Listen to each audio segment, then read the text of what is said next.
Good evening and welcome to the Lompoc City Council meeting. This is Tuesday, August 7th, 2018 at 6:30 p.m. My name is Julie Sneringer and it is my pleasure to be serving as your mayor for the day. And this was a privilege I bought at the Rotary auction last February, so I get to enjoy the podium for a moment. If you have not already done so, please silence your cell phones. And Madam Clerk, roll call, please. Councilmember Vega. Here. Councilmember Starbuck. Present. Councilmember Mosby. Present. Mayor Pro Tem Janelle Osborne. Here. Mayor for a day Julie Sneringer. Here. Mayor Bob Lingle. Here. Thank you. Mr. City Attorney, would you please report on actions taken during closed session? Thank you, Mayor. Yes, there were 3 items on the agenda. All were discussed, and there was no reportable action. Thank you. Please rise, remove your hats, and join Pastor Darren Hunt for an invocation.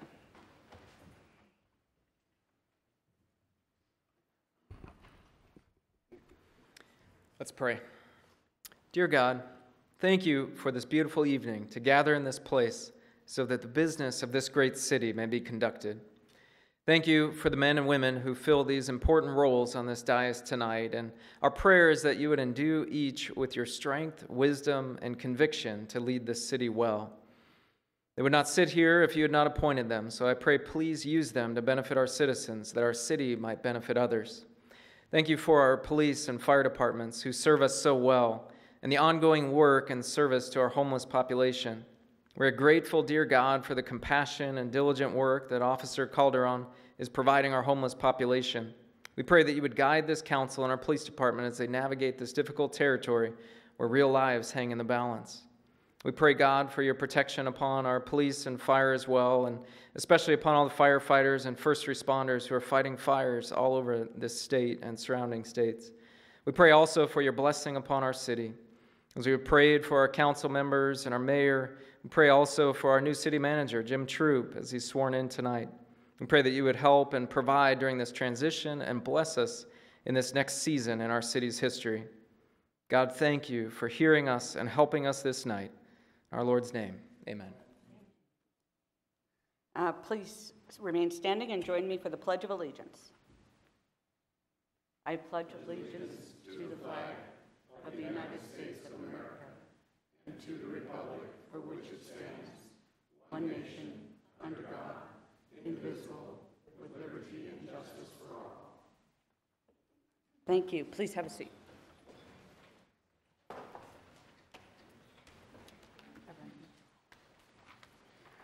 So, presentations presented elsewhere.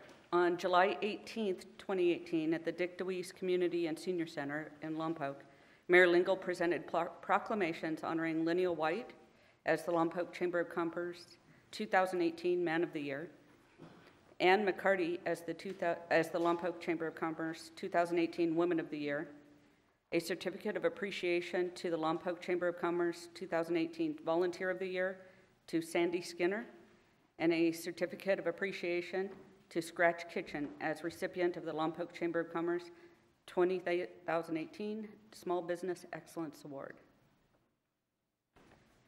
City Clerk Stacy Haddon will officiate the swearing-in ceremony of our new city manager, Jim Troop.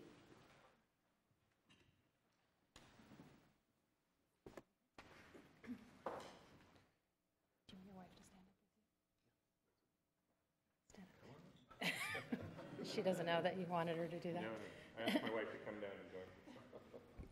This is Sandy, and I hope I don't forget. Raise your right hand and repeat after me. I state your name.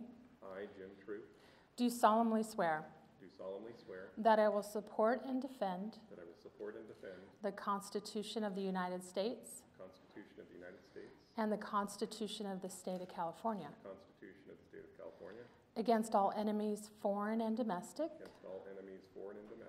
that I will bear true faith and allegiance to the Constitution of the United States and the Constitution of the State of California, and the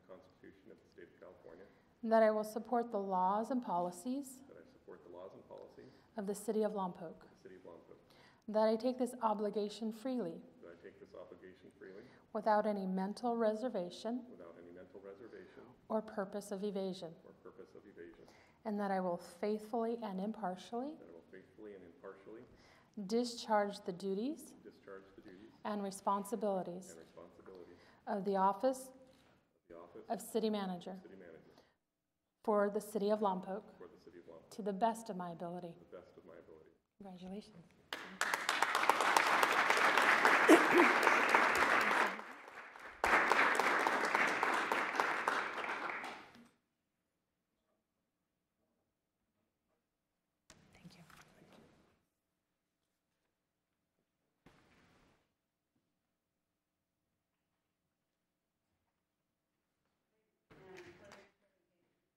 Thank you.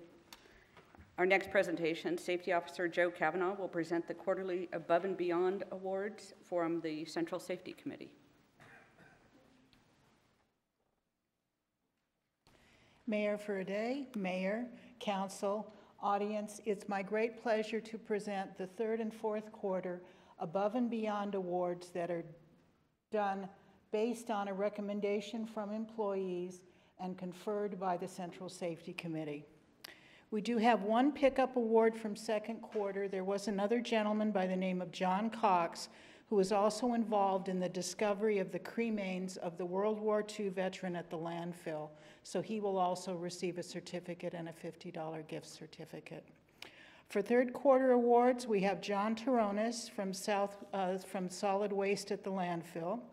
And he was working the weekend of President's Day answering telephones for all of Solid Waste. He received a call from a Ms. Mattoon, one of our city residents, and her recycle hadn't been put out, so she was hoping that she could have a pickup. He arranged for a special pickup on Saturday rather than her having to wait for a week. Our second awardee is Leonard Arianes from Wastewater. He went out of his way to clear a path and clear trash and debris so that a fellow co-worker who has to go down the V Street channel to gather water samples had a safe access and helping with safety at wastewater. Our third awardee is Frances Gonzalez from Treasury. Frances is recognized for her support and healthy coaching for Treasury staff to participate in the wellness challenges and healthy eating, active living. As you are aware, the City of Lompoc is a HEAL city.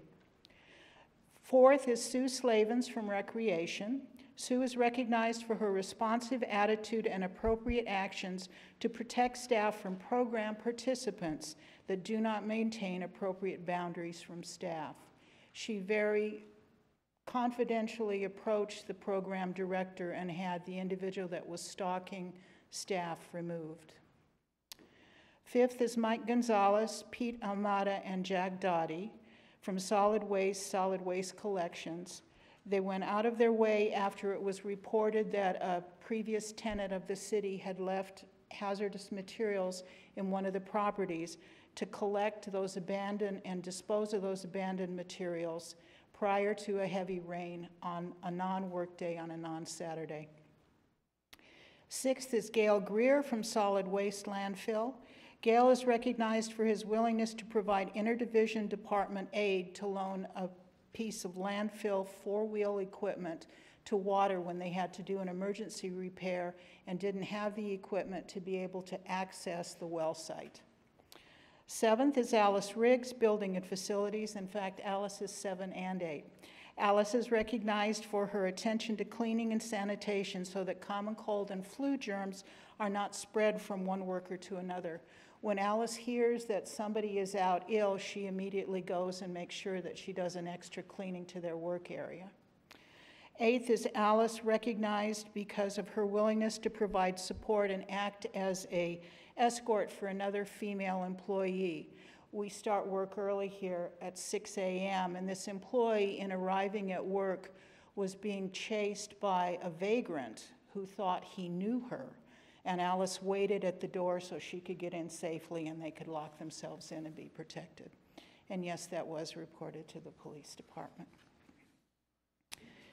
Our fourth quarter awards include Jennifer Chastain from the Police Department. Jennifer is recognized for her dedication to a healthy and safe workplace by requesting the deep cleaning of carpets and floors in the entire police station. This was an activity that hadn't been done for quite some time and supports good housekeeping and healthy work conditions. Next is Mario Guerrero, Recreation. Mario is recognized for his quick action to provide safety for the Recreation Center employees on Walnut during a Lompoc police pursuit of an armed suspect. Mario directed staff to make sure all the doors were locked and directed staff to go to a safe position. Run, hide, fight. They chose to hide. John Heater from Water is recognized for his assistance to an elderly driver that was confused about how to make her way home. John was out working. He works doing water meter repair, and he noticed that she was stopped in the middle of the street. He approached her, and she said, "Oh, I don't know how to get home," so he gave her directions. Then he observed that she still couldn't make her way home, so he came up to her and showed her how to get home and then called PD so that they could do a welfare check. The result in that is that her family came from Florida and has taken care of her. Next is Jose Lopez, Utilities Customer Service Meters. Jose is recognized for a safety suggestion that he made to reduce potential accidents to the utility trucks. Meter readers stop very frequently to check meters in alleyways and along the roads, and Jose made the suggestion, and it has now been implemented, to have a sign on the back tailgate of the truck that says, "Caution, frequent stops." Next is Clint Porter from Landfill. Clint is recognized for his assistance and support for an elderly customer. The customer was up trying to drop off his rubbish at the pile and didn't know what to do. So Clint exited the dozer that he normally runs, and he helped the individual by emptying his debris so that he could move on his way. He received a thank you letter from the individual. They were very happy with the customer service that they received. The next nominee is Solid Waste Collections and Landfill, and they are recognized by the Recreation Department because of the great interdepartmental support they provide when rec is out doing removal of branches and trees. Not only do they help them with the disposal at landfill, but they also provide collection and pickup for any of the waste when they do their outdoor work. That concludes all of the third and fourth quarter. And I want to thank you, and I hope that we will all give a great round of applause for these great employees. Thank you. Thank you. And the next presentation, Police Chief Pat Walsh will introduce the Homeless Liaison Program Officer, Mauricio Calderon.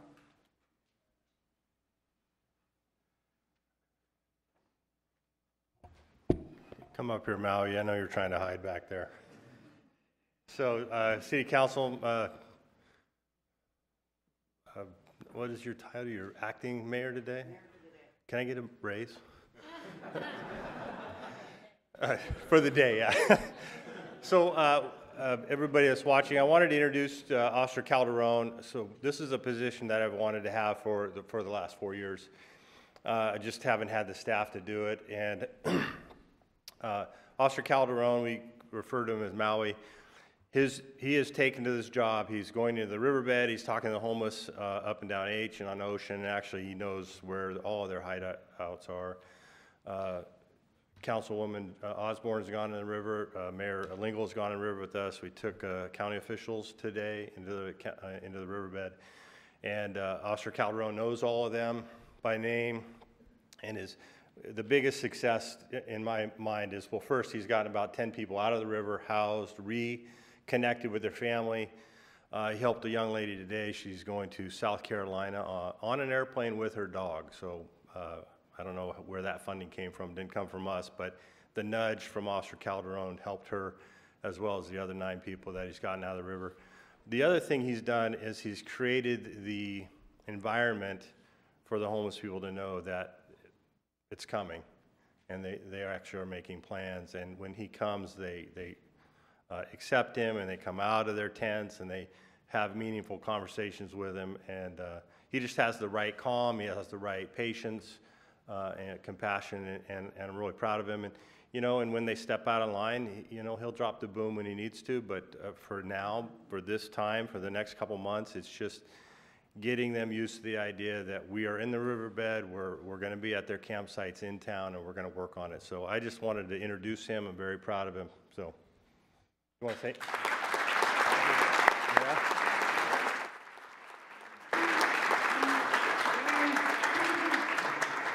He's got about a 20-minute speech. It'll be short.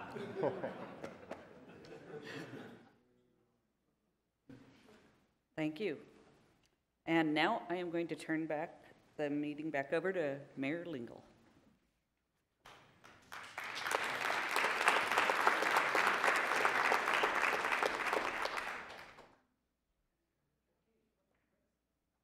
Okay, thank you very much. But join me at the podium.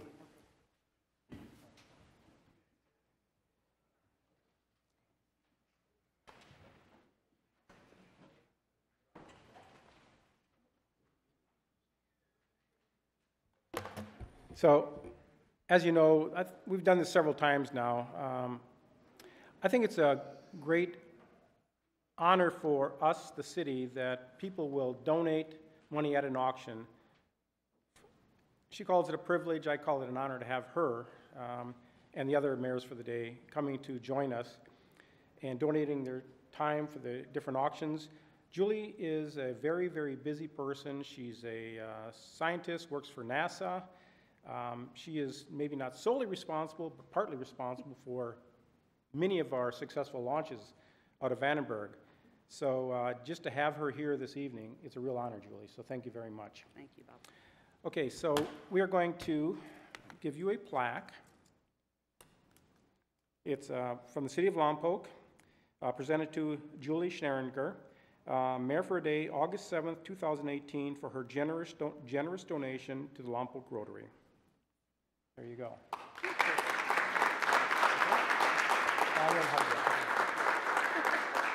you. Okay, you want to say anything? Speak up. I'll let you know that yesterday we had a brand new hire at NASA, which we haven't had the opportunity to hire for a long time. So throughout my office, I get teased a lot because I advocate for Lompoc so much. Talk about how great this town is, how much I like it, how much there is to do. So while my coworkers were talking to the new hire, they said, "Oh yeah, this is Mayor for a Day." Or no, they were calling me Mayor of Lompoc. And I said, "Well, no, only for a day, and it's tomorrow." So that was timely, but they do tease about it, which was one of the reasons I actually had to do this. There you go. Thank you.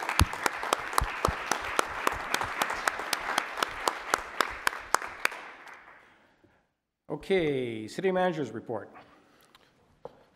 All right. Thank you, Mayor and Council. This will be my first official report since I started 7 days ago. My first one would just be to say thank you to the council, the staff, and the community that I have been meeting so far. The welcome has been very warm, appreciated, all kinds of positive comments, not just for me, but about the city, and that's very taken to my heart. So I just want to say thank you to everybody because it's been a really good welcome, and I couldn't have asked for better. Going on with that one, I'm actually trying to get out. I was at an event last night with the mayor, and tomorrow night I'll be at the Rotary Club, just again introducing myself to as many of the community members as I can. Wednesday next, I will be at the Chamber of Commerce also doing another introduction. Some people are going to get really bored of me because they'll hear the same story, but I'm going to be introducing myself as to many people as I can. Just the contacts I've had that I now can go out and reach out and talk to people and get those communication lines open and running. So I'm very excited about that. A couple of them that I really want to get into would be the air base and also go over to the correctional institution, meet with the warden over there. So there's a lot of people I still need to meet. The next one is we do have a fire update. We have 7 total personnel out on the fires. 5 people are on the Carr Fire in Shasta County. 1 person is on the Donnell Fire in the Stanislaus National Forest. Currently, the Donald Fire is at 12,000 acres and is only 2% contained, with over 1,100 structures threatened, 235 structures destroyed to date.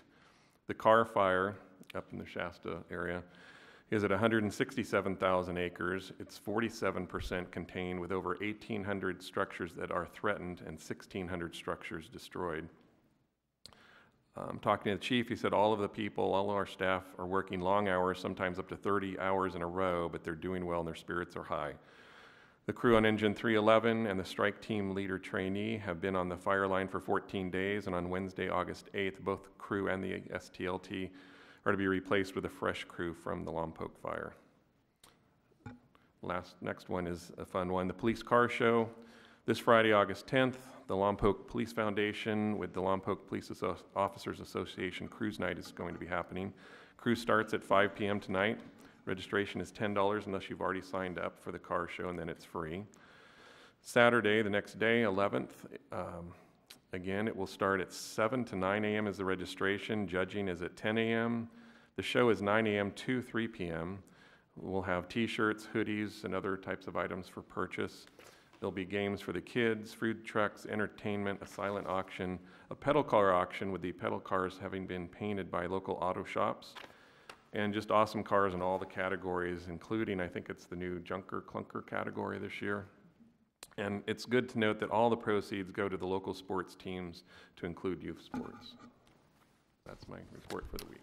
Any questions for the city manager? Councilmember Mosby. Just had one about the LAFCO and the Bailey Corridor annexation.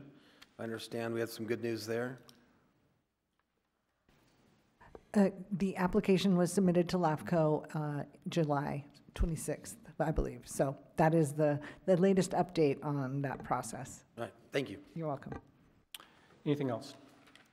Okay, thank you for the report. Public comment on the consent calendar. Public comment, consent calendar only.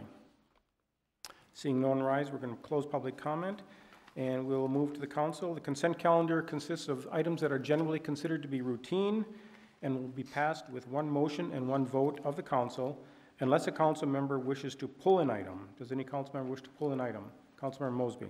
I do not necessarily want to pull an item, but for an explanation from the city attorney, some of this action and activities going on here are near to properties I own, and if the attorney could fill in the blanks there, why don't I have to recuse myself? Certainly I will. Even if your property is within 500 feet of a street repair or a storm drain repair, there's a specific exemption that says that doesn't cause a conflict, so you're able to vote. Anyone else? Councilmember Starbuck. Yeah, not to pull an item, but a question on the Ryan Park, item 6. We've listed a park lease maintenance fund program, but we've only listed Ryan Park and Pioneer Park. What effect is this going to have on future maintenance with Pioneer Park is I guess the question here. It doesn't say what a balance is going to be on this. Who do I have here? This fund was set up a few years ago to accumulate rents that are on unusable parts of parks that the Parks Department has control over. So there's a continuing stream of income coming into that fund, not to provide ongoing maintenance, but to provide capital maintenance like this. So that this amount is not the full amount that's being utilized. It was set up to do something like this. So it generates probably around, I would say, $10,000 to $20,000 a year. So it's going to be able to regenerate that amount in the next year or two. And it's just for these two parks then? No, it's for any capital maintenance projects throughout the city for improved parks. We're just designating these two now because that's where the project that is proposed is located. Any other questions on consent? Then I'll entertain a motion. Councilmember Vega. I'll make a motion that we accept consent calendar as written. Councilmember Mosby. Just a second.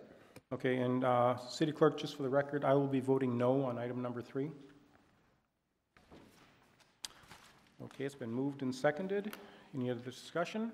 Let's vote. That passes 5-0. Thank you. Okay, oral communication. This is your opportunity to speak to us for 3 minutes on any item that has the ability to come before this council.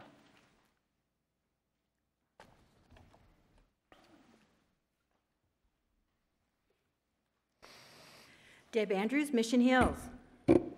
I applaud the 3 council members who voted at the last council meeting to not increase charges for solid waste nor fees for water usage. Those 3 council members consistently represent citizen interests. It is important to define a dissenting council member's statement that the council should rely on the information and recommendations provided by staff. In other words, serve government interests, represent the state. Citizens vote for elected officials to represent citizen interests, not government interests. San Diego educates us on this process. San Diego water officials overcharged customers more than $2 million. The city of San Diego blamed leaky toilets, broken sprinklers, and the rising cost of water. However, an audit revealed that customers had received incorrect bills. San Diego city water officials were self-serving. My ongoing concerns: I attended a multi-church gathering at Ryan Park Saturday. It was well attended, lots of kids. Unfortunately, the park bathrooms were locked. The grounds around the bathrooms were very neglected, sad looking. We are the city of arts and flowers. The sad hanging baskets which line the walkway to the entrance of City Hall should be planted with flowers or taken down. In addition, the neglected grounds as you approach the entrance to City Hall, including both sides of the main door, represent what is known as broken windows. Broken windows is a metaphor for disorder within a community. It signals no one notices and no one cares. The theory links disorder and incivility to generating and sustaining more serious crime. An atmosphere of order and lawfulness prevent more serious crimes. What effect does the deteriorating physical environment have on crime, poverty, homelessness, and economic development? I've been advised numerous times that Lompoc only has 5 employees to care for parks. Upon inspection, Lompoc has almost 200 employees to provide citizen services. I recommend they be held accountable to do just that. If the communist-led union rules don't allow employee assignment flexibility, pause the contracts and take care of citizens first. This is not rocket science. Don't let them make it so. Thank you, ma'am. Anyone else? Seeing no one rise, we're going to close oral communication, and we're going to move on to unfinished business. Item number 7 is management agreement with Visit Lompoc, Inc. For implementation of the renewed Lompoc Tourism Improvement District. Excuse me. Good evening, members of the council and Mayor Lingle. I'm Jasmine McGinty, Development Program Specialist in Economic Development, and tonight I am bringing forth the approval of the management agreement with Visit Lompoc for implementation of the renewed Lompoc Tourism Business Improvement District, also known as Visit Lompoc. So the recommendation tonight is to approve the management agreement with VLI for implementation purposes of the Business Improvement District and direction of the city manager to sign it.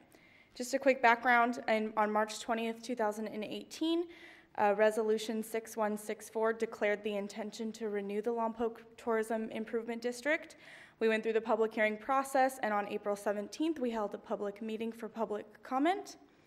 On May 15th, 2018, there was the adoption of Resolution 6180, which declared the results of the majority protest proceedings.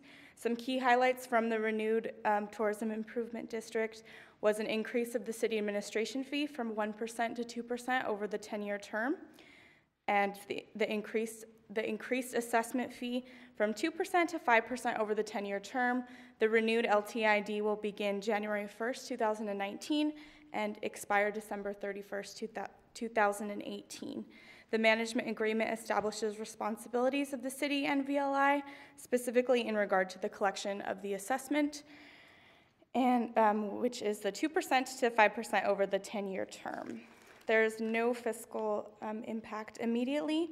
These LTID programs are intended to increase visitation to the city, so there could be ultimately an increase in transit occupancy tax and sales tax. So the approval of the management agreement and direction of the city manager to sign it will allow Visit Lompoc to implement the purposes of the renewed improvement district. Thank you. That concludes my presentation, and I am available for any questions should you have any. Any questions? Councilor Starbuck. Yeah, does Visit Lompoc have any difficulty with this agreement? I know they're here. Okay, I think I don't have a question for you. I think I had for the city attorney. We've had public meetings on this. We've passed a resolution. Why do we have another public meeting? Was it something with law, or could we have had this on the consent calendar? It could have been on the consent calendar. Okay, I mean, I just wondering, because we've been through all the meetings, we've been past resolutions, so, okay. Okay, no big deal. Okay, thank you very much. Thank you. Public comment. Seeing no one rise, we're going to close public comment, bring it back to the council. Councilmember Starbuck. I'll go ahead and move staff recommendation. I'll second. It's been moved and seconded. Any discussion? Now let's vote. And that passes 5-0. Thank you, Ms. McKinney. Thank you. Okay, we'll move on to item number 8. Item number 8 is adoption of Economic Development Committee Strategic Direction Plan. Let's see, Ms. McKinney again. 1 second, please.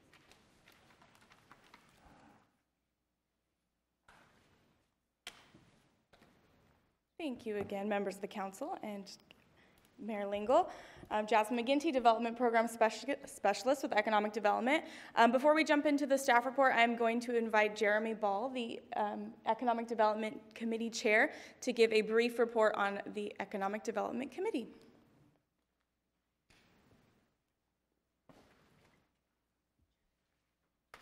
Is this here? Good evening, council, citizens. Thanks for being here. I'm going to try to get through this really quickly. I know we've got a lot to talk about, so let's jump into this. I'm from the EDC, by the way, if you're not sure what that is. That's the Economic Development Committee. Our job is to have conversations about things that matter to our community in terms of those things that have impact on our business climate and the quality of life for our citizens and what we can do to improve both, if possible. So let's see, let's jump into this. Our EDC vision statement is to develop a strong, positive image that attracts and retains business and residents and visitors, and one that achieves economic vitality in the Lompoc Valley. This is a good list of our members. There's quite a diverse group of people. We've got representatives from healthcare, from education, from small businesses, from agriculture. A lot of really great people with great ideas, and we look forward to bringing some of those ideas before the council in the near future. This is kind of a breakdown of our membership, how we're made up. We have 22 spots, and we're at the current time we have 2 open positions, so if you're interested in being a part of conversation about these things, then definitely let us know. We're definitely looking to improve our diversity, so we have our school district position filled, but we're still looking and working with a couple of ideas on filling a spot either from the Shumash Casino or someone from the Shumash tribe, and also the FCI, so the prison it's close to us, and also Vandenberg Air Force Base. So we're working on some ideas with connecting dots there. Here's a list of some of the volunteer efforts that we've been a part of. A couple of things that I'll point out. We've done quite a bit recently with the City Council. We had a nice joint session developing our strategic plan. But aside from that, we've been developing our subcommittee structures and working, learning a little bit more about some exciting new updates to the broadband initiative, connecting dots with the school district, getting involved with CTE, and learning how we can make an impact as business leaders. These were our original priorities from 2016 to 2018. I won't read all of those. Our new priorities, well, let me go back.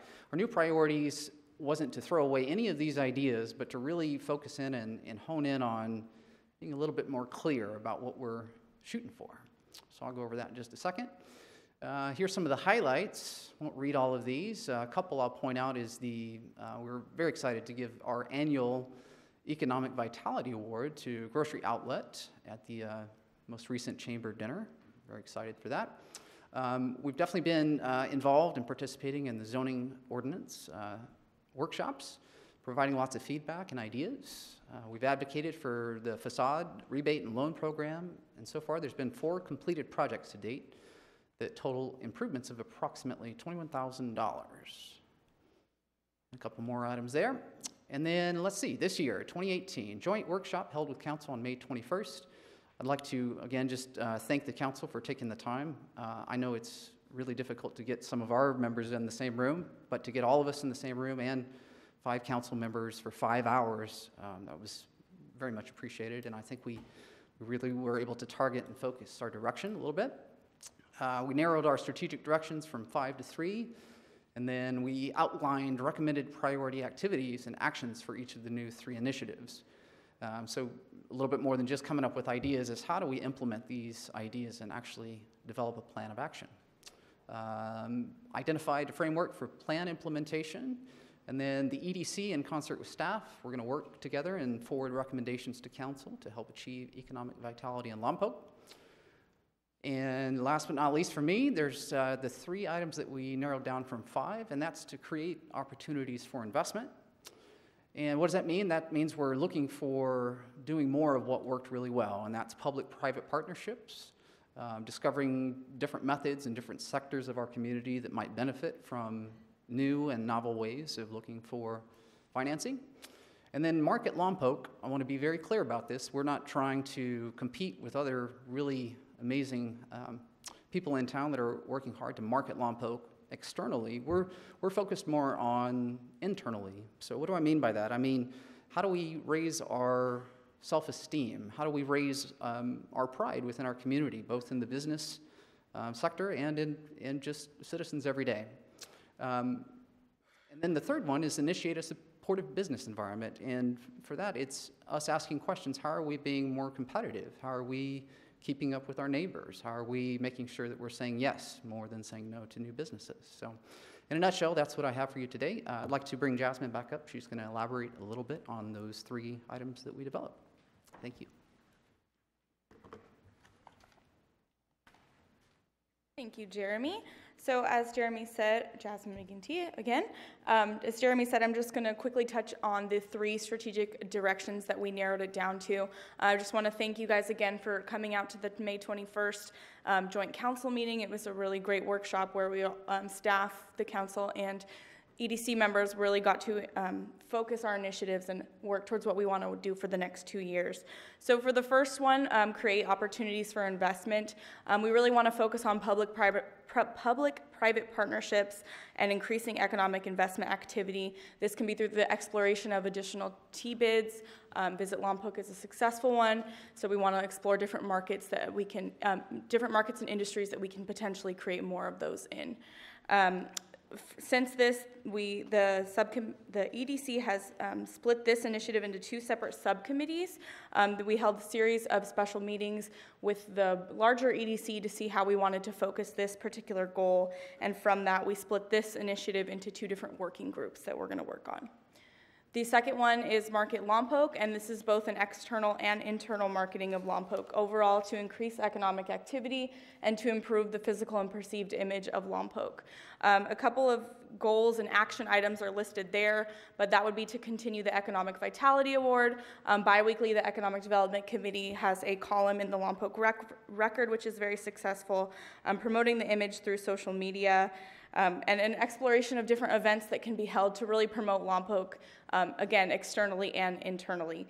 From this, the EDC has decided to split this particular goal into 3 different subcommittees or working groups, one focusing on events, one focusing on the Economic Vitality Award and Lompoc Record articles, and the last one exploring parks and infrastructure, and that can be in collaboration with the Parks and Recs Committee. We don't want to step on any toes or reinvent the wheel, but kind of doing what we can to work with others to promote the overall image of Lompoc. And lastly, we have the initiate a supportive business environment. The EDC decided to keep this as one subcommittee or one working group, and that's overall to explore ways to improve the business environment, be more business friendly. This is working very closely in concert with staff to promote a business friendly environment. That can help. Some action items that the EDC decided on this are listed here. That can help with the researching of a streamlined permitting process, participating and including the participation in the public comment of the zoning ordinance update, which they have been very, very participatory in. So those are just some of the action items for that particular initiative. And at this time, I am going to hand it over to Teresa Gallivan, the Economic Development Director, and she's going to touch a little bit more on some data and economic indicators for the city. Thank you, Jasmine. Thank you, Mayor, Council. This is the part of the report. We give a report to you twice a year on the efforts of our Economic Development Committee and staff combined efforts. In this part of the report, we go over some economic indicators. They're just to let you know how we're doing in comparison to other areas or how our benchmarks and our metrics are moving along with our economy. And here we have our employment information. This is as of July 2018, information from the EDD on census designated places. You can see Lompoc here in the middle at 5% unemployment rate as of July. The county as a whole was 3.9, and the other census designated places range from about 2 on up to, I think it is Isla Vista, that is in the 8 range. Santa Maria, neighboring city, at 4.9, we're at 5. So that kind of gives you an idea of where we were in July, and typically in the summer you see an increase in unemployment as summer vacations, school districts take a little break. That tends to happen. This is probably the more important way to take a look at this.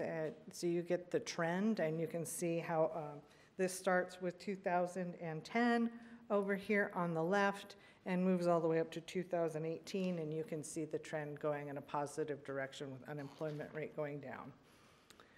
Our sales tax activity, our sales tax revenue, again, we're pleased to see that continuing on an upward trend. We were at a little over 5 million this year, as is our estimate for 17-18, and that is an increase over the previous years. So we really have seen that go on an upward trend since 2009-10.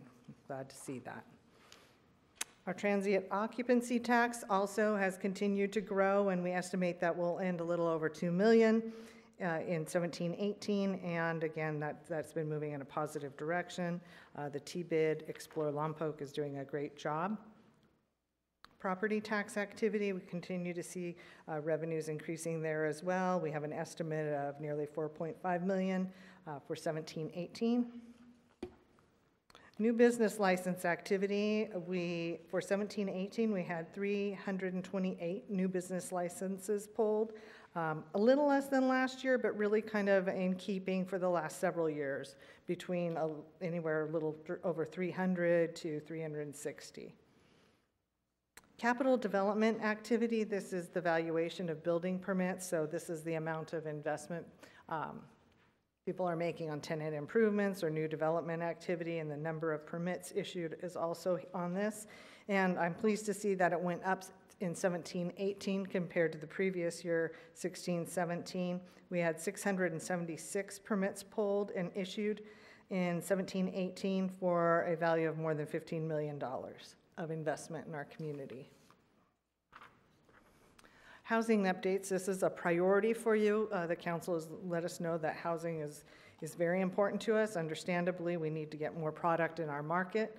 A couple of areas that we have updates on for you compared to the last time we chatted. Summit View Homes is, we are finalizing that CFD process, and they are hoping to break ground in the beginning of the new year.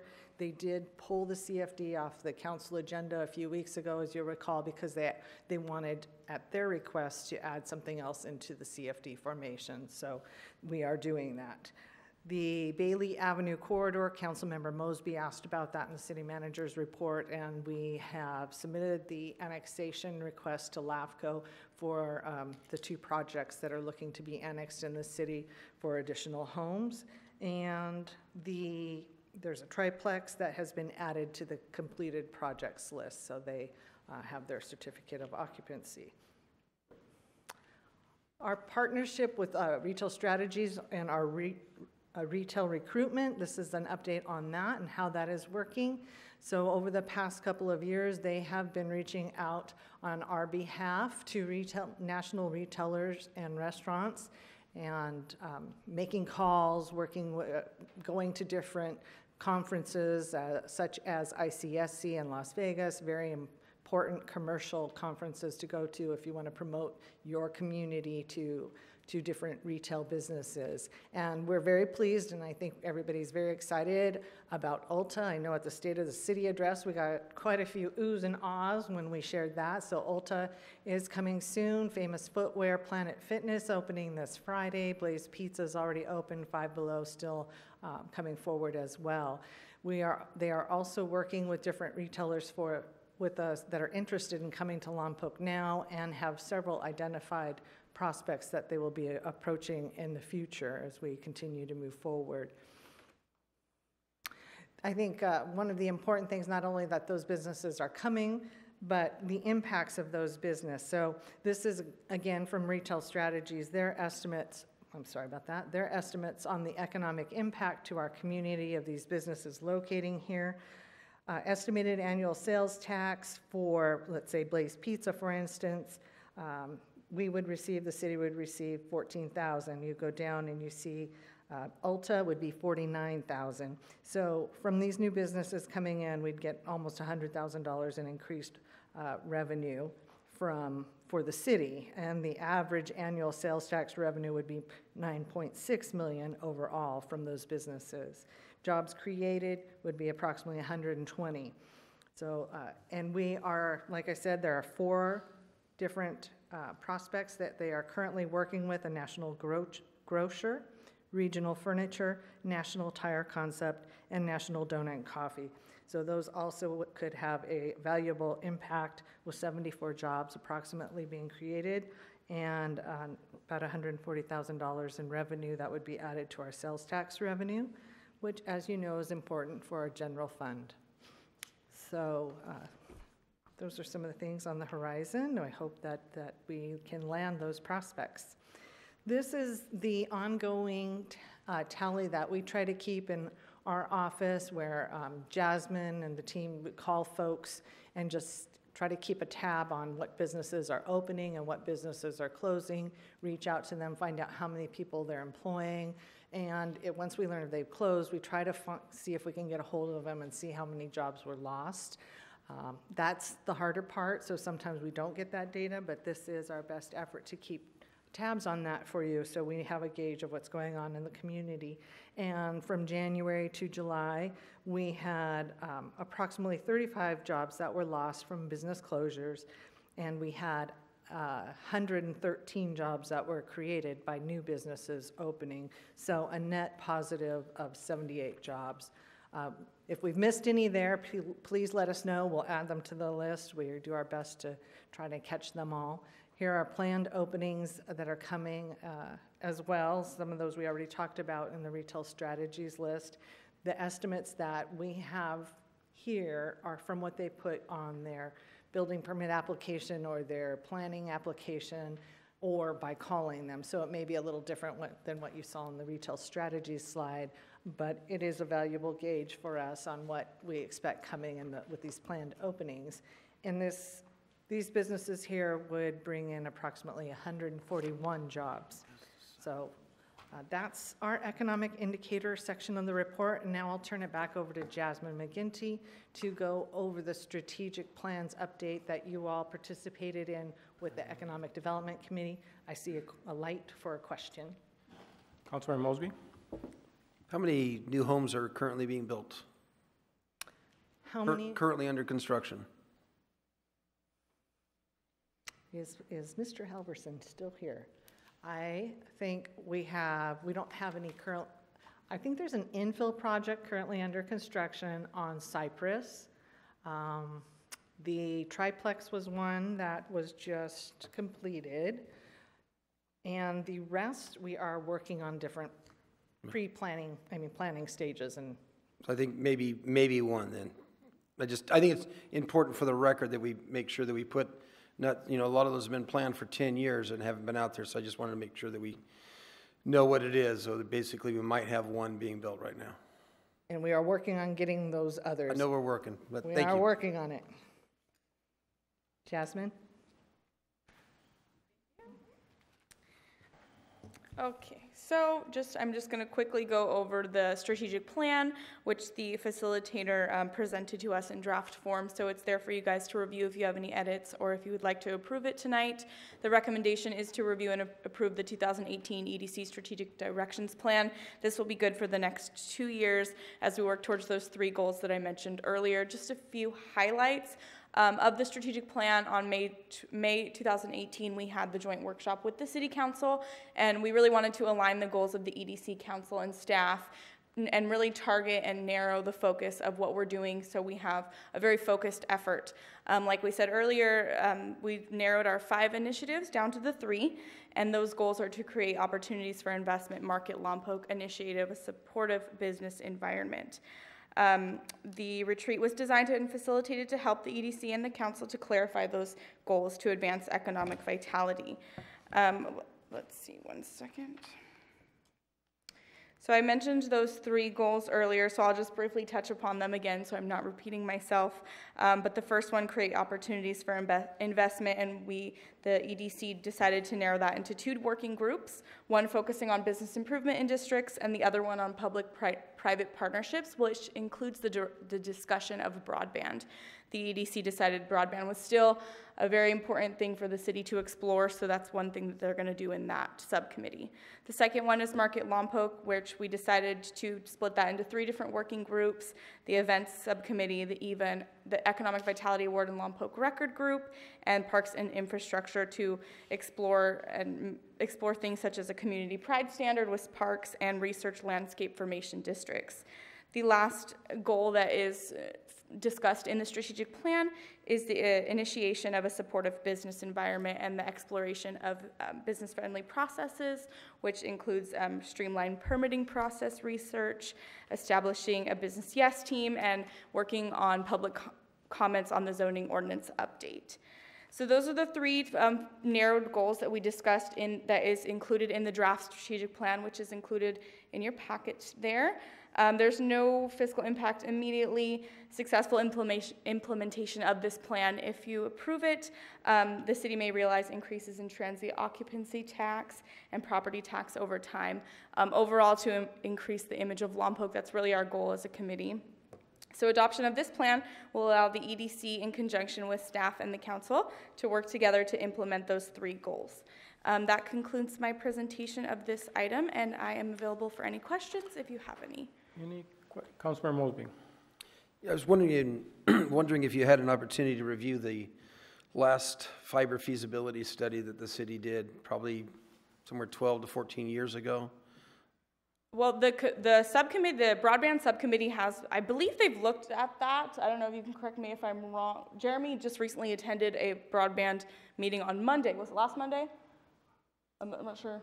But in terms of that particular study, that's definitely something that the subcommittee could look at and explore further. Yeah, it was about $25 million they were going to do, and they found out it really wasn't feasible. It didn't cost justify at that time, so you might look into that, as well as the full analysis of the current internet system that we had, where we tied up about $4.8 million right now. We're sitting on a 30-year payback plan on that one. So a lot of that stuff's out there, so it might help if you guys could find that and gather that data as well. Right. As soon as a broadband subcommittee group meets, those are definitely things that we can explore into looking at. Councilmember Vega. You know, we had the Economic Development Committee and Council pre-retreat in May, and the survey that was given to us that we kind of filled out before we got there was that on the priority of 78.95% was improve the business environment and workforce would have been one of the priorities. Number 2 would have been improvement market economic development, support and expand events, which is one of your priorities and things. And broadband was actually one of the, on a tie for, in third place in the survey. So again, maybe take a hard look at that. I know we're doing a 2-year kind of strategic plan. That's going to be in there, but it's going to be more of a long-term plan. You know, it'd be nice to see a little bit more on the business diversity and backing up as far as a diversified business attraction and supporting the workforce. Definitely. Thank you. Councilmember Starbuck. Yeah, Jasmine, I took a lot of time and read the plan. Mr. Ball, one of the things that I'm going to take and say I'd like to see removed from it, this has come between the joint meeting and this period, is under 2.2.1, the improved parks and infrastructure to attract investors.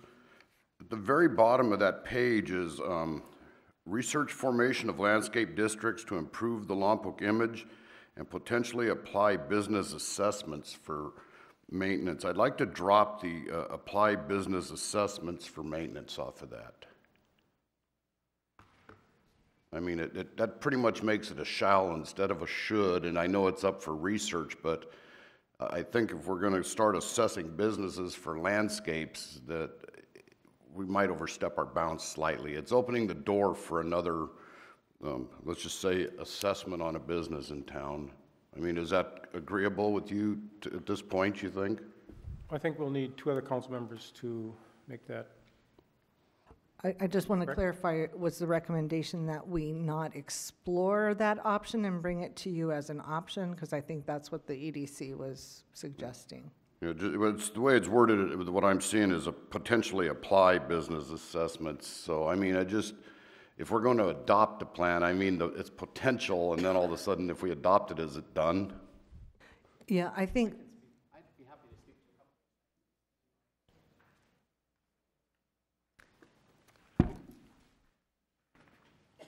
Thank you for your questions. I think ultimately the committee is very flexible to go with council's direction on this. I think the only thing that I'll say is that we have no authority to impose any sort of tax or anything on any business. Our responsibility as a committee is to really thoughtfully go through every single thing that any city in California may have done with similar challenges to look for opportunities to make a difference, to change maybe the way that we focus on something.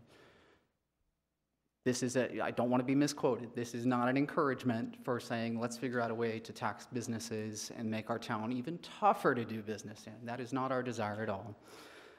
So I hope that's an answer for that question. And if I may, just in general response to the broadband, thank you for putting a couple of those items on our radar. The reason it's really popped back up on our radar is we've just recently learned that Santa Maria, they kept it under wraps for a while, but they've put 2 or 3 years worth of a head start on figuring out some way to work with public or work with private partnerships and different people to provide what could turn out to be in the next year an amazing advance in their ability as a city to offer not just broadband but connectivity. And when businesses are making a decision, where are they going to move from another town to Santa Maria or to Lompoc?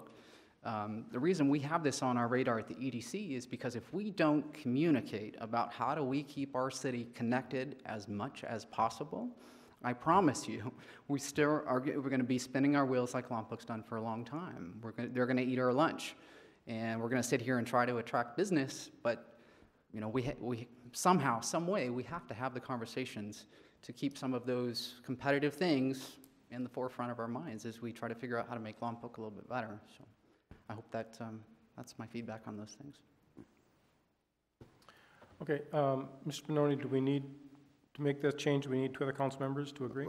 Yeah. Mayor, I won't make a change on it. I'll make just a comment on it, though. And you want to offer businesses incentive to be here, and on the other hand, we're saying an assessment here, so an incentive and assessment is kind of an oxymoron, so I'll let it ride as it is, but just to keep it in mind. Thank you. Okay, Councilmember Vega. Thank you all for all your participation, and Jasmine and Jeremy, I appreciate that. I think the question for broadband is not the importance of it, it's also a retention issue for your committee and group. What we want to do is make sure that everything is measurable, everything's short-term as we go, sometimes with long-term vision, but sometimes, as I see, sometimes we have people there that we'd love to attract in the business world that may not deem their time valuable to attend some of these committee meetings. So it's used as like putting the honey there for the bees. Some of these business people are actually sacrificing a lot to attend these meetings also. Also, I would probably do an outreach here. Love to do an outreach to city staff to the level of importance here for the EDC is huge. I think all the goals that are here should be measurable to some point so that we come back. Yes, we get a report, we get a slideshow, but it'd be nice to know what the path is once a prospect is found, who the contact is, how that information is used, how it is shared between the planning and economic development and building department, the path to what somebody would do in general. So as far as, I think it would, if we shared that information with the Economic Development Committee, I think that would make them even more empowered to know exactly when they did, so to speak to a business person or somebody that has the potential to invest in Lompoc, to actually give some sort of a rough draft of who they could contact and how that information would be used, and how they would return a call back to make sure that all the goals that we impose or that you're suggesting are measurable, so you guys feel important and you guys know that your time is valuable. Because to go out and market Lompoc in general is good and great. It'd be nice to see the results of all your efforts, and I'm sure the efforts are there and the results will be there if they're measured. So I think from staff level on down, I think that's the way it should be handled. Thank you. Thank you. Anyone else? Okay, we'll open this up to the public. Anyone from the public wishes to address us? No. Thank you, Ms. McKenty. Thank you. And we'll bring back the council. Councilmember Osborne. I'll make a motion to accept and adopt the Economic Development Committee's strategic plan. And do I have a second? I'll give it a second. Okay, it's been moved and seconded. Any discussion? Let's vote. That passes 5-0. Thank you. Thank you. Okay, moving on to item number 9. Item number 9 is approval of a plan of the San Ynez Riverbed encampment removal. Okay, this is going to be fun.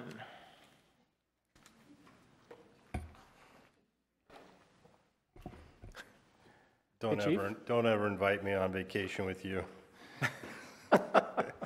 Mayor, Council, thank you for hearing this item. As you know, in February, I came to you and asked for direction on what to do with the encampments in the San Ynez Riverbed.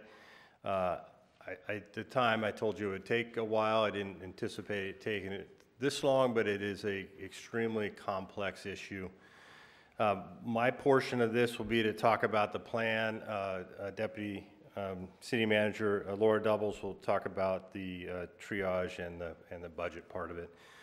So as you saw earlier, we have carved out one police officer to work full-time with the homeless, and he has been documenting the camps. Quite frankly, it's so overgrown in the riverbed, but our best guesstimate is there's 60 to 70 camps in the riverbed. And the reason it's hard to map out is that there's campments, there's abandoned camps, there's trash dumps, and so it's hard to tell when you get an overview with a helicopter or a drone. You see big, what looks like camps, it's actually their trash piles. So, but there is hope. Like I said earlier, we have actually reconnected about 10 people with their family members or their support group. They've left town. Some of them have gone back to their families in town here. So it's working. The fact that we were not in the riverbed before, it was easy to hide down there. Now that we can go down there and we go down there often, it's helping. So the plan is, if you see the attachment, we aren't doing this alone. Like I said before, this really is not a police issue. I think our portion of this is to enforce the camping and be the entity that nudges people towards getting out of this situation they're in. We are working with a lot of great people. A lot of them are right here in this room. AmeriCorps, County Mental Health, Coast Valley Detox Center. We've gotten about 3 or 4 people into detox. And keep in mind, Officer Calderon's only been working about a month. We're working with ACT and Home for Good and planting the seed. So we have great partners, and Santa Barbara County Sheriff has indicated that they're going to help us with this as well. And they go down, I think, once a week and make some contact as well. The timeline is, the reason we wanted to come today is because we would really like to do this in September, and we would like to start with a 30-day notice. And so we'll go down, and we've been telling them, hey, look, it's coming in September. But to be very legal about it, we need to go down at 30 days, and then 21 days, 14 days, 7 days, and then 72 hours. And during that whole time, everybody we contact, we'll be telling them, we'll be posting it. We'll be writing informational reports saying that, we contacted so-and-so at this location and we told them. That way, we're trying not to get sued, and we're also trying to help them. And that's where the triage center will come in. So there are some details to work out, but Bob Nelson from Supervisor Adams' office was here today, and he went out on the river with us. And his office is committed to pay for 2 20-yard roll-off dumpsters. We're going to put one at the east end of the river and one at the west end, and it's going to be away from the public so that our town doesn't fill the dumpsters, and the homeless people are excited about it, and they're going to try and clean up a lot of their trash. But that is like phase 2 for us. The cleanup of the debris is pretty amazing. So with that, I'll let Laura talk about the budget and the triage. Get that away here.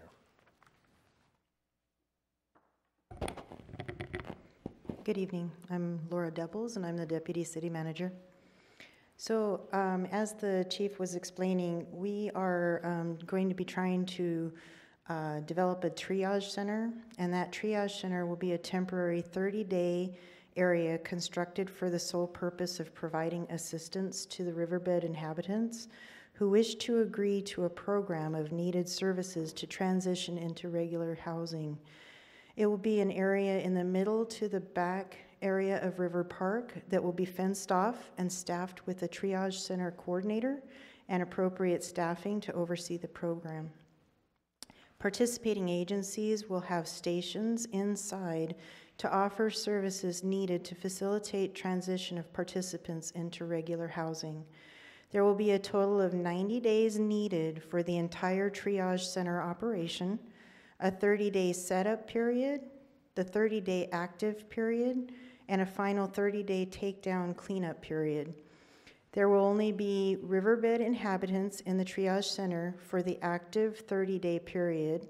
That's going to start on September 10th, 2018, and end on October 9th, 2018.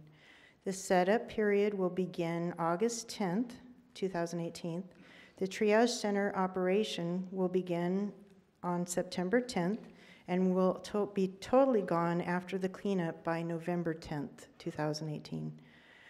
The riverbed inhabitants will be offered this area to move into on a temporary basis in order to facilitate transitioning them to regular housing, while at the same time enabling the city to clean out the riverbed that the city must legally ensure remains a natural waterway resource.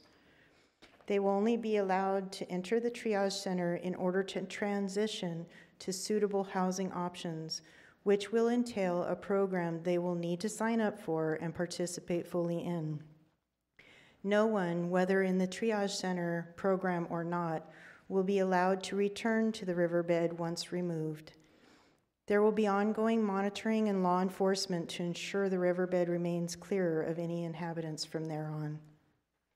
River Park is close in proximity to the riverbed, and the inhabitants will have the ability to bring their belongings to the triage center to facilitate their living arrangements there, with their remaining possessions stored in a locked bin that will be provided and in proximity and accessible to them at all times. The park will remain open with only this triage area closed off by fencing. The total cost estimated by our outreach partners in order to run a triage center is $40,000. We do not have the funding currently secured for it at this point, nor for the cleanup. We do have possibilities of grant funding opportunities from the state and federal levels that have just been recently budgeted for by the state and feds for emergency homeless situations. However, they will need to go through the county and or our continuum of care partner for that actual financial award. So it's not something that the city can actually apply for. These grant applications are both due in September, and staff continues to work with our partners in the county to secure any funding we can from these avenues. As far as the cleanup, we do not have a scope of work yet until all people are out of the riverbed to see what needs to be done. Currently, the county has committed to helping staff the triage center for services they render. They are taking this plan to the Board of Supervisors on August 28th and will seek approval for that staffing. No funding has yet been committed, but a budget has been submitted to them, and they are in review as to what options they may be able to pursue, if any. In the meantime, there is a local nonprofit church dedicated to this mission of helping the homeless known as Micah Mission that is taking donations for these efforts.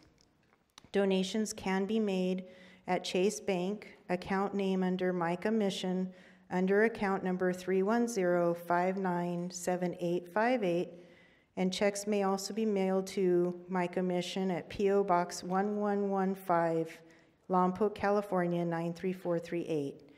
Any checks need to be made out to Micah Mission and indicate that it is for Hope for the Homeless. An online website for giving will be set up as soon as well. All donations for this are tax deductible, and we encourage most of our businesses as well as our community to look into that as well. This information will be on our website starting tomorrow for all parties that are interested.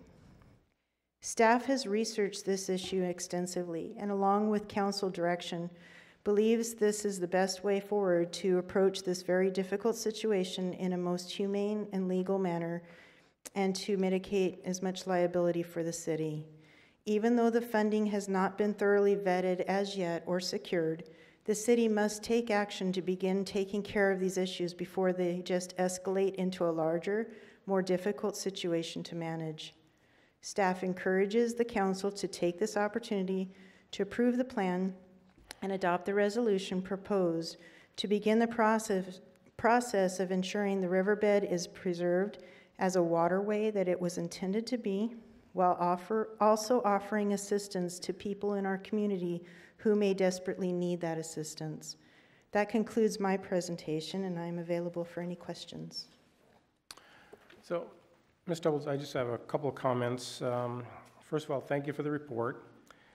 I want to encourage the public, the businesses out there. You know, this homeless situation we have in town in the riverbed has affected all of us. Businesses have been affected. Many property owners around there have been affected. All of us, when we walk through town and everything, we've all been affected by this. Not to say how the homeless have been affected, the people that live down there. It's not sanitary, it's not humane. So to get this situation cleared up and taken care of once and for all, she didn't mention it, but it's in our report. We're looking at hundreds of thousands of dollars to do this. She mentioned a fee of $40-some thousand. That's just for some of the volunteers. That's for the triage center. Triage center, But okay. the cleanup portion, yeah. Yes. I mean, we don't have a solid figure on this, okay? But we need help. You know, we don't have the money. We're going to ask help from the county, but if you as a citizen, if you have a business, it's for the benefit of the city. If you want to write a check, $5 or $10,000 to Micah Mission, this is going to be good for Lompoc. So thank you very much for your report. You're welcome. Councilmember Starbuck. Several questions here. One thing that's not mentioned in the staff report is if we're going to have one of our parks as a triage center, we're obviously going to lose rental revenue in the park. Mrs. Milligan was here about the hospital color-thon. I assume that we're going to bounce the hospital out of the park because of this. Is there any kind of an estimate of what we're going to lose for activity for residents out there? Well, one thing we are not going to do is we were originally proposing to close down the RV campground site, and that would have cost us an enormous amount of revenue. That is no longer the case at this point. So the only revenue that we would be possibly losing is anybody that wanted to rent the park itself in that area. Otherwise, the park will be open. Those people that have contacted already our recreation or parks departments have already been redirected and offered other sites for that time period. But also, Ms. Milligan, I believe she was talking about a time period that it would actually be all over and cleaned up by then. Okay. One of the things I want to be very clear on, this report upon approval, since this is being done in phases, all that we're approving is the first phase for $20,000 to pay for police overtime to initiate this, right? That is correct. That's all we're going to approve tonight. I mean, I think that everybody needs to be pretty clear that that's what's going on with it. Tonight, that's all you're approving with that resolution. However, I do want to mention that staff may have to return at one point. I totally expect it. I expect to see quite a bit of you. One of the other things that I notice is missing, I know that we don't use the attorney to approve our plans. I didn't approve the Economic Development Committee plan, and he's not signed on here approving the river plan, but are we going down the right path, or are we going to repeat Orange County, or is there, legally, this is all good so far? I've been involved with the process the staff has been using and have assisted in designing the plan to do what you just said, give us the best legal defense to be sure that what we do in a holistic way, and we do in a humane way, but as well as do it in a legal way to make sure that we get done what we need to get done. Okay. I guess another question that I have is, would it be possible that we could use the people in the triage for the cleanup? I mean, the people that created the problem should be maybe held responsible for cleaning up the problem? So the last couple times I've gone down with Officer Calderon, actually today, 3 of the camps, they were cleaning the camps up. Now, mind you, the camps are bad. It's decades worth of trash. But when we told them we were going to have roll-offs just for them, they were pretty excited about that. And we moved a family out a couple weeks ago, and they came back and they helped clean up their camp. What we're doing, and this has been very helpful with the city attorney, is not only do we notice them with a written notice, but then when they leave, like the gal that left to South Carolina today, she signs a waiver saying, I left my camp today, I took everything that I wanted, everything else can be thrown away, and she signs that camp away to us. So we own that camp now. Lucky us. Yeah. So for you, $20 a night. No, I'm kidding. But but it's love you too. Yeah. But legally, that's a good way to do it.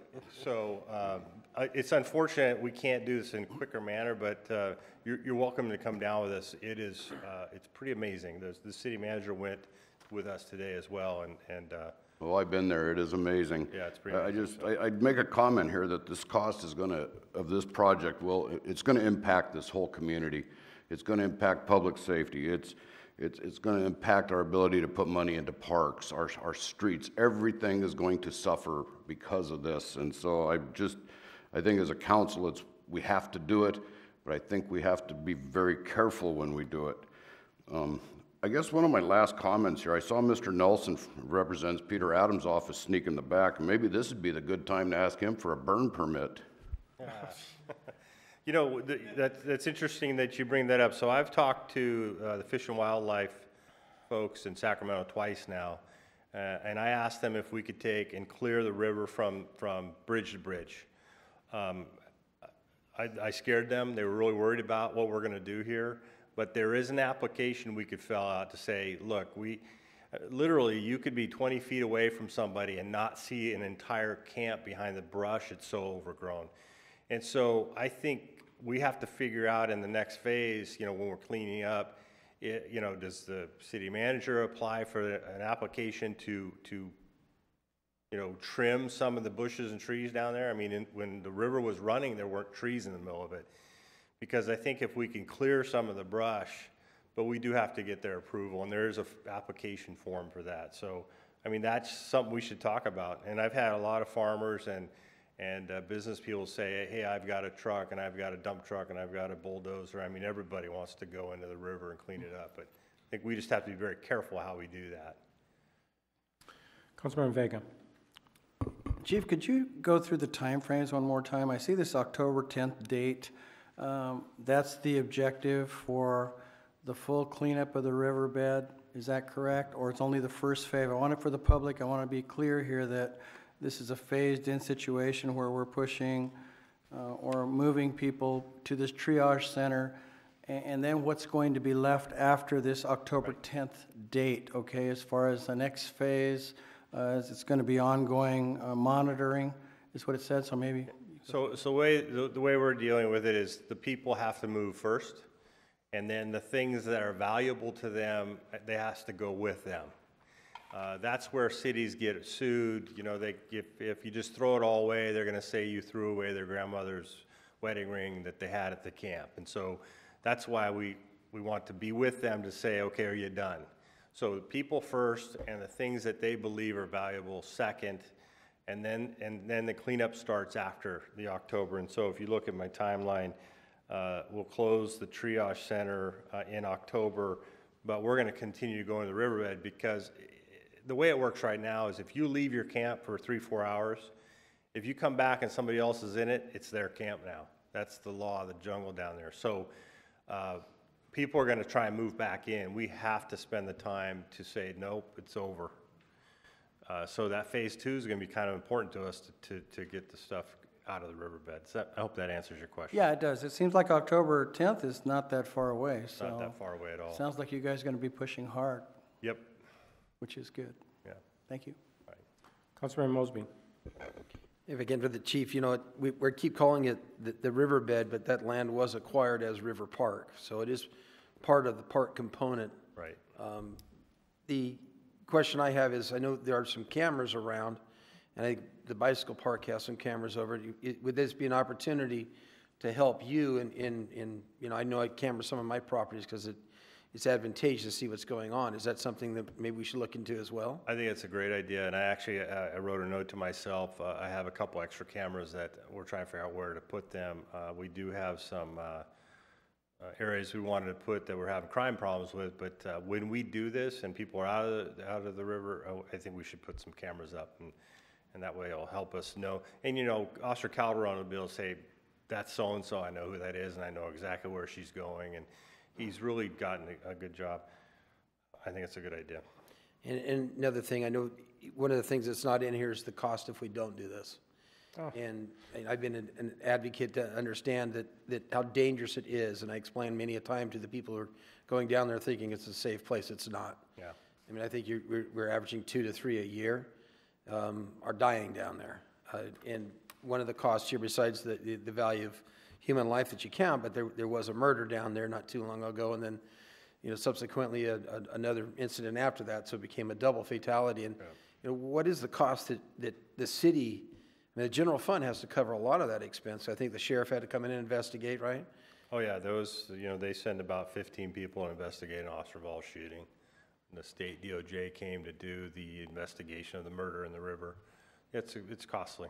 Yes, I mean, there are significant costs, and as the fire chief has also put down in here, I think we had 12 incidents of fire already this year and that's significant in itself, and we've gotten, so to say, lucky because they haven't gone wild like they could have gone, and you guys have been able to get them out. I've down there witnessed one earlier this year, what was going on, and it's very complicated to access. There's not roads and stuff. It's a battle to get into where you got to go. So I mean, we're putting a lot of public safety people at risk. So I think there's a value in here that we don't have in there, and it's very expensive if we don't. Probably significantly, 10 times that Yeah. if we don't do something, so. Well, and if we do it the wrong way, we'll get sued, and that's very costly. A friend of mine works for Orange County Sheriff. He says it's bad right now, how much money they're spending. Do you, you've been working with a lot of people. I mean, is there something, how's the vibe, so to say? Are we missing everybody? Did we invite everybody to the table, or is there somebody else, It seems like you got a lot of people at the table. Are we doing good? We're still waiting to see what the county does at their board meeting. When is that, end of the month? Yeah, I guess what I would say is we're missing the community, and here's what I mean by that.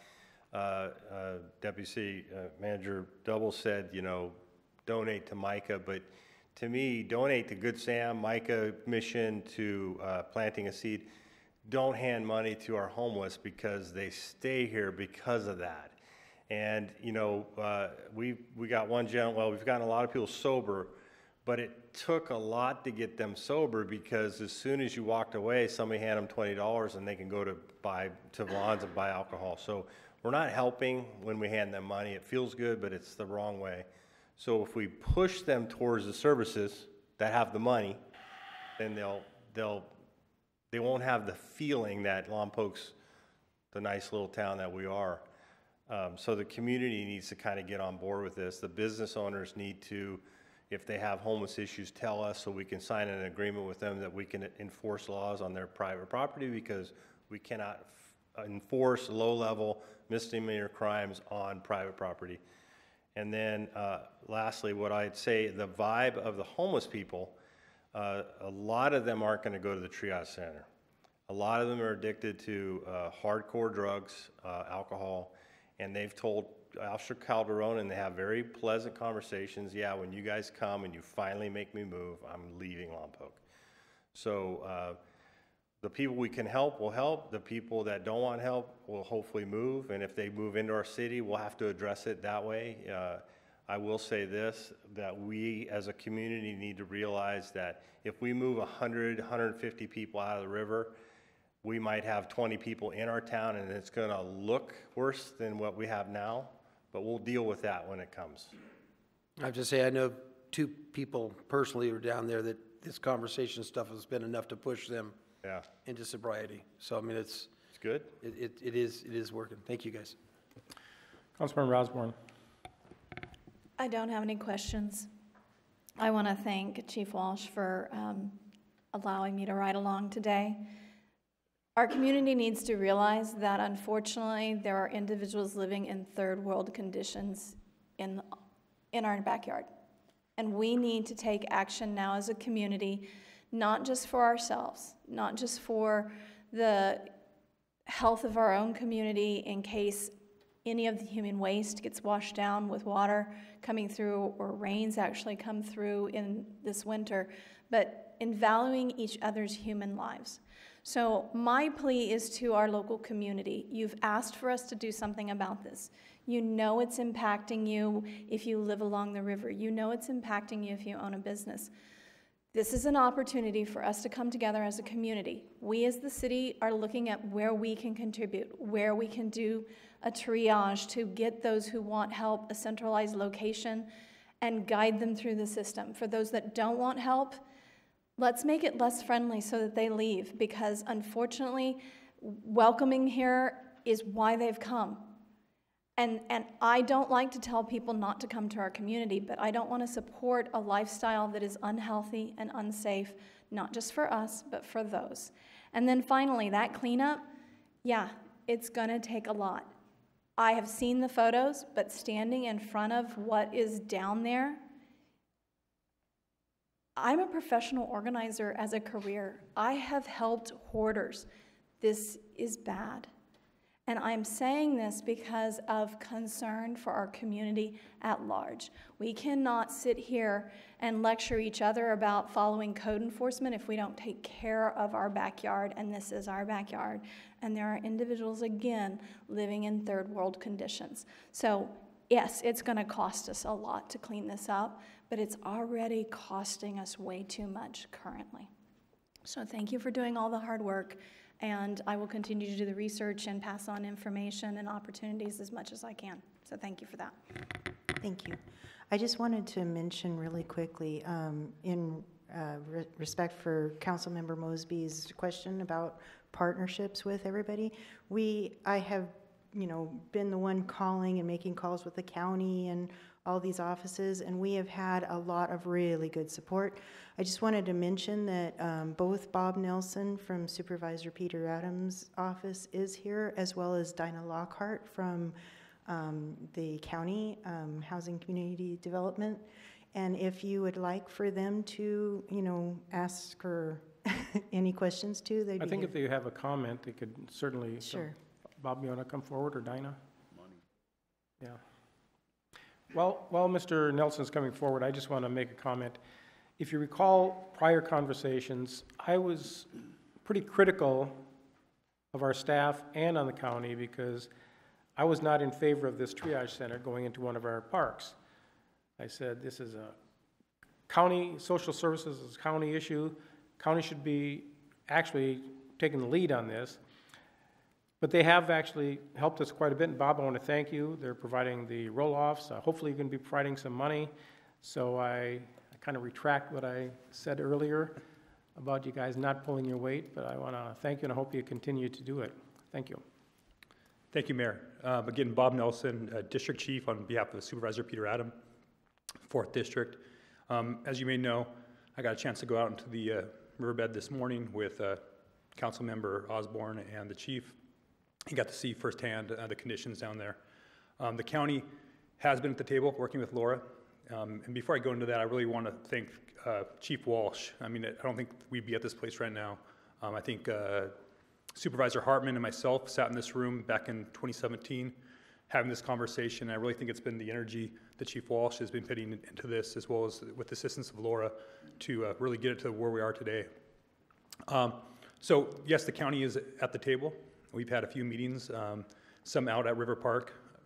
The triage budget we have here involves some of the hard costs that we're looking at, but also there's an ask on the county to make sure that we have services available during that 30 to 90 day period.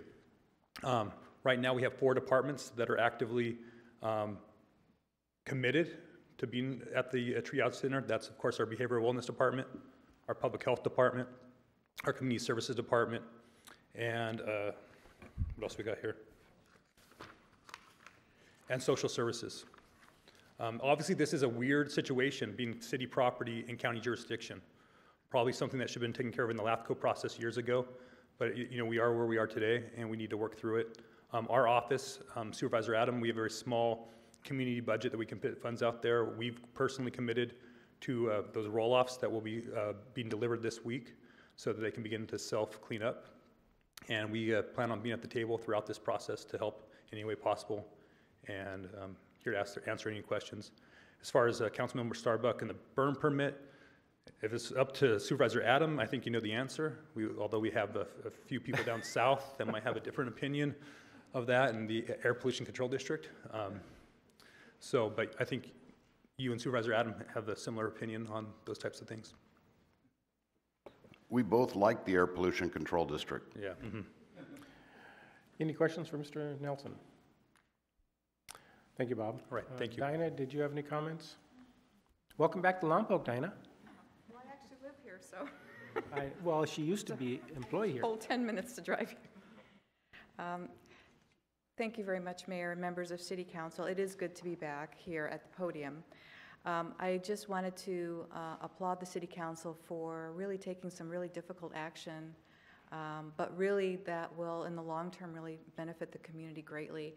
I think just to share that I have attended a number of meetings throughout Santa Barbara County. I was most recently at a meeting in Summerland where they are addressing a homeless encampment issue on the beach. So Lompoc is not alone. Pretty much every city in the county is dealing with some aspect of homelessness. Probably the beach communities are most impacted because people can just live on the beach just like they live here in the river bottom. A couple things I did want to share with council is that the state recognizes this is a statewide problem as well, and in the governor's recent budget signed in June, he is making available one-time funding to communities throughout California. He's making it available through groups called the Continuum of Care, and Laura mentioned that earlier. So Santa Barbara County is in line to receive somewhere in the neighborhood of about $9 million. And what we're going to be doing as a county lead agency is coordinating the efforts for all county cities. Now, one of the things that the legislation talks about is that Santa Barbara County can declare what's called a shelter crisis, and our Board of Supervisors is going to take that action on September 11th. So we will declare a shelter crisis for Santa Barbara County. But what the law says is that we can only establish a shelter crisis for the unincorporated areas, and that in order for communities to be eligible for this funding, every incorporated city in Santa Barbara County will have to declare its own shelter crisis. So late Friday afternoon, the state issued program guidelines on this new funding. It's called the Homeless Emergency Aid Program, or HEAP, and attached to those guidelines is a draft resolution that local communities can adopt.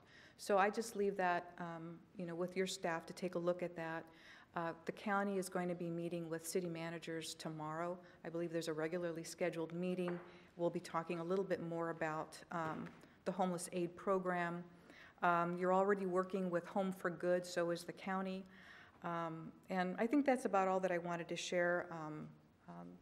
Mr. Nelson talked about all the county departments that are helping, and that includes community services, and of course housing and community development is a division of that, and that's where I work. So if you have any questions, I'm happy to answer. Councilmember Starbuck. Yeah, was Summerlin accepting any new tenants? You know, it was a tough discussion with them as well, and they're going to be following pretty much the same steps this community is doing, which is bringing in resources, having outreach, having the sheriff come out, addressing criminality where it occurs, and basically not allowing the problem to fester. And the sheriff was pretty much adamant, if you see any illegal activity, call right away, so they can just begin to make sure it's uncomfortable for people who are committing crimes. I guess the other question is, when Mr. Nelson read off the county agencies that were going to be here to help during the triage and all, one of them that wasn't mentioned was the sheriff's office. Are they going to be involved in this? Yeah, they already are. So I think it was just the fact that they're going to be there continually. The triage center, I think, was meant to be kind of more the soft services, so social services, mental health, public health, counseling. Councilmember Osborne. Thank you for providing the information on the requirements for the HEAP program. I was looking into that and had asked Laura today about, do we need to declare as a community shelter crisis? So thank you for getting that information and providing it to it, and I will look forward to seeing that back on our agenda, hopefully next meeting, so that we can comply and be a part of that. Mm-hmm. Thank you, Dinah. Thank you. Chief, just real briefly, you touched on it, and I just want maybe reemphasize to the public, we are going to be seeing, we assume we're going to be seeing some people coming up from the river into our community. And in the staff report, it talks about you're going to be quite firm, whatever ordinances, laws you can enforce, you're going to be enforcing. How can the public help you with that? Reporting, what can they do? Well, so far we get a lot of calls, just calling on people mostly, but they should call when they're acting up. Now, county mental health, I've identified 4 people that are severely mentally ill. We're not going to be writing them tickets and taking them to jail. We're actually going to just keep engaging with them and building the relationship. So when they have that clear moment, we can get a social worker there and we can get them some help. But the folks that are drinking in our bus stops, no tolerance. And quite frankly, the people that are getting sober are the ones that we haven't been addressing that, and all of a sudden we are, and they've decided they don't like the attention, and they get sober. So it's a fine balance, but people are going to have to call us. There is a gentleman living at a business that's closed down right now on H. We cannot get the owner of the business to call us back. He's on private property. It's an eyesore, but we're going to stay on that business owner. He's in Los Angeles, and we'll get a hold of him and get that signed, and we'll move that guy along. But just be diligent. And if you're on Facebook complaining, and that's not helping, you got to tell us what's going on. You got to call us. Okay. And then one last thing, we talked a little bit about jurisdiction. We own the property. Some of the properties where the almost campus are, it's in the river bottom, but it's county property. City owns the property. Talked about jurisdiction. Does a sheriff need to deputize some of your officers to help you enforce? I think we could work jointly together. That might be a city attorney question, though. With the, not permissions are too strong a word, with the okay from the sheriff himself, he can authorize city police officers to enforce county laws. Oh. Our city police can enforce state laws wherever. Okay. Today, without anyone's approval. Okay, and I think you can get the sheriff's permission on that then. Yes, sir. Councilmember Vega. Chief, in the event that once the cleanup is deemed pretty much complete except for the monitoring, when some of these people do end up coming back, if they do come back and re-enter, would your process change a little bit as far as if some of these are some of the repeat offenders that come back? How would that change the way your officer would handle getting them out of there again? So we would not do the 30-day notice. We would say, we've been here, we've done that, you know you can't come back. Remember, we talked to you, 15 times. You can leave right now, or we'll issue a citation and we'll arrest you. Gotcha. For trespassing. Great answer, thank you. Thank you, Chief. Okay, thank you. Okay, we'll open this up for public comment.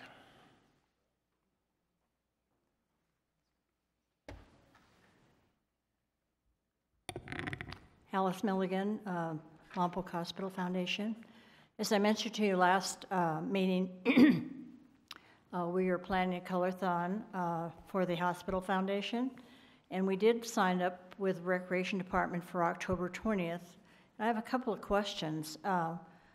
We understood that, and I understand this evening, that the 30-day period will start September 10th, and that everyone would be out by October 9th, which of course would be okay with our October 20th date. Then I heard something tonight about the triage center being open from September 10th through November 10th. Where is the triage center going to be located? We of course want to use the track, and we don't want to be stumbling over people. So clarify for me, where is that triage center going to be located? Ms. Doubles, I think you said is middle to the rear of the park. Is that correct? Which is where we use for parking, right? So yes, it's going to be established right where the restrooms are in the middle of the park, from there to the back side where there's a parking lot. But the triage center, the active part of the triage center will be done by October 9th. So everything will be gone by October 9th? The people will all be gone. All they'll be doing is kind of cleaning up, and they might even be done at that point. We've given it 30 days after that point for them to be able to just clean up that area, but most likely that would be... Because we do use that for parking. The parking lot's not going to be used at all. We use the grass area for parking. Inside where the gazebos are, or? No, outside. Maybe you and I need to talk. Mr. Mayor, this may be a discussion we could have. Okay, so work with Ms. Doubles on it, but I think we're going to make sure that you are, hopefully make sure that you are able to have because we certainly don't want to advertise this and start accepting applications and find that we have to cancel, Okay, it could be a colorathon obstacle course. Okay. Real obstacle. Yeah. Thank you. Okay, thank you. I've been trying to call. Next, please. No one else? Wow. Okay, we're going to close public comment on this, bring it back to the council. Yes, Councilmember Vega. I think it's imperative that we make a motion and move forward on this. So I'm going to recommend that we approve the proposed plan, attachment number 1, and adopt resolution 6206, attachment number 2, approving appropriations for funding to cover Lompoc Police Department staffing costs for the project the City Council requested at the meeting of February 6th, provided this is the same information. So that'd be my motion. Councilmember Mosby. I'll second it. Okay, it's been moved and seconded. Any comments? My only comment is, even though I'm still reluctant about the location, I think this plan is a very good plan, and it has to be done, so I thank city staff, and I'll be voting in favor of it as well. So if there's nothing else, let's vote. That passes 5-0. Thank you, staff. Thank you, Police Chief, for getting us this far. Now we've got still a little bit of work to do. Actually, a lot of work to do. Okay, written communications. Nothing more than you've already received. Okay, oral communications. This is your last time you speak to us for up to 2 minutes on anything that can come before this council. I see no one rising, so we are going to close oral communication, bring back the council requests, comments, and meeting reports. We'll start with Council Member Vega. I'd like to thank all the citizens that came up to our booth, the city booth here at the last Old Town Fair on Friday. This last Friday, it looks like it was a great turnout. And also I'd like to remind everybody we do have our last Old Town Fair next Friday, August 10th, which will be Public Safety Night. So I'd like to invite you guys and make sure you guys come down here. You're going to have a good time over there. I think it's cruise night also. So the cars will bring you out. So that's all I have. Councilmember Mosby. Yeah, I personally want to thank the chief. You know, I've been a little hard on him sometime about the homeless issue, and I think you really stepped up here, and just want to shout out, like with everybody else as well, but I kind of, you and I had a few conversations, so I want to thank you for putting this together and coordinating this.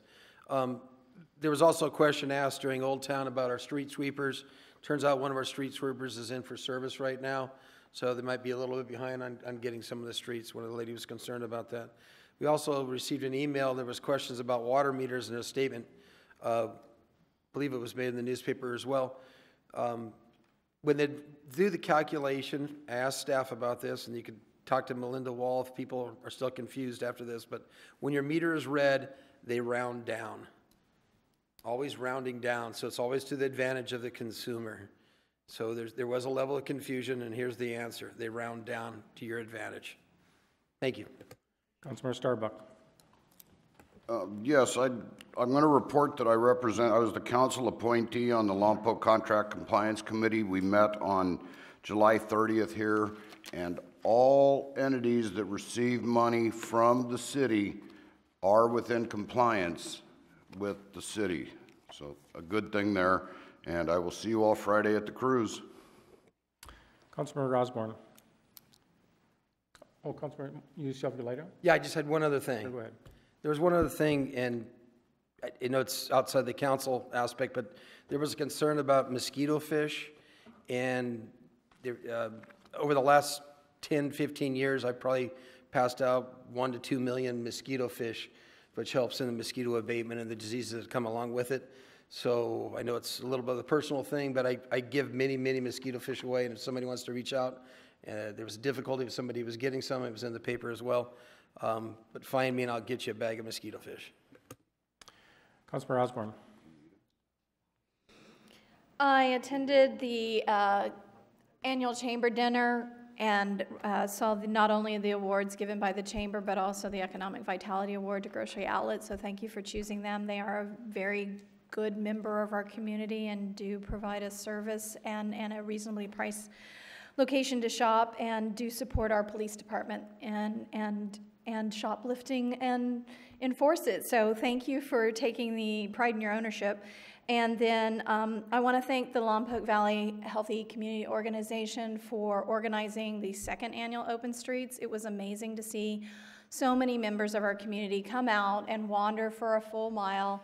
It's the same distance that the car cruises use. And I know a lot of people always say, oh, it's such a huge difference between, you know, each stand, but the idea that you're wandering up and down a mile of one of our busiest streets, and you're getting out and you're seeing your neighbors, and you're riding your bike or using your skateboards or your scooters or just walking up and down, was so nice to see all of the members of our community come out. Every age, every ethnicity was out sharing the evening, shopping locally, talking to each other, being active, and I want to see more of this in our community, because it's really the value of living on the Central Coast, is a great environment and a great community to get out and get to know your neighbors. So I want to thank that organization for putting it on, and I'd like to see more of those.